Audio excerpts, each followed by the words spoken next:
तीर्थ करो, धर्म करो, यज्ञ करो, कथा सुनो, पूजन करो, पाठ करो, कोशिश करें सापत्नी करें, क्योंकि अकेले नहीं किया जाता। बिना धर्म पत्नी के यज्ञ करना, कथा श्रवण करना ठीक नहीं है गृहस्थ व्यक्ति को, क्योंकि मैंने बताया था वो पत्नी धर्म है, धर्म पत्नी के बगैर ठीक नहीं। हम क्यों दोनों को, यजमान यजमान पत्नी दोनों को जोड़ी से क्यों बैठा देते?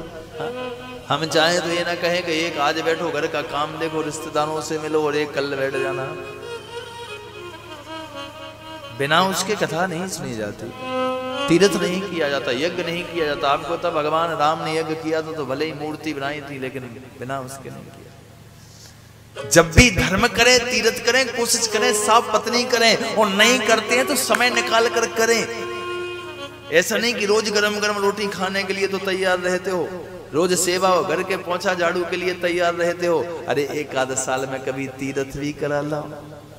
जब एक पत्नी को धर्म में साथ में लिया जाता है तो मैं अपनी सोच अनुसार कहूं, शायद पत्नी को सबसे बड़ा सुख प्राप्त होता है कि आज हम धर्म संग में। इसलिए समय निकालिए अपनी धर्म पत्नी के साथ, कभी कभी यज्ञ करिए, कथा सुनिए, उसमें धर्म करने में शर्म मत करिए। ऐसे नहीं कि अकेले महादेव चले और ये पता नहीं सती कहाँ, कि अगर सती चली हो महादेव का पता नहीं।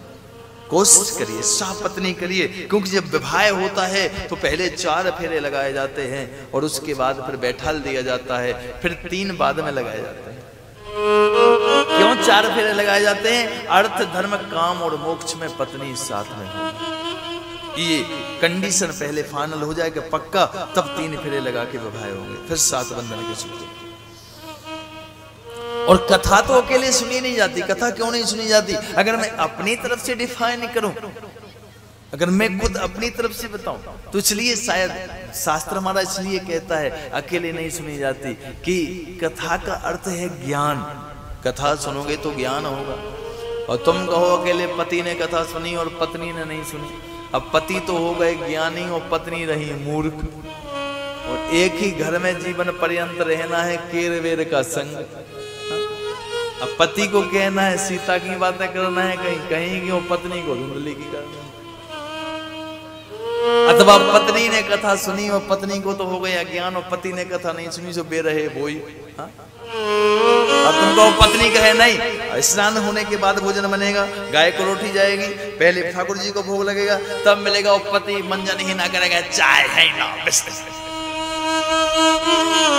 अब एक धर्म एक पुण्य, तो अगर एक को ज्ञान है एक को ज्ञान नहीं है तो जीवन पति पत्नी एक दूसरे के पूरक हैं, कैसे जीवन चलेगा? इसलिए या तो दोनों सट हो तो दोनों ठीक है, या फिर दोनों ज्ञानी।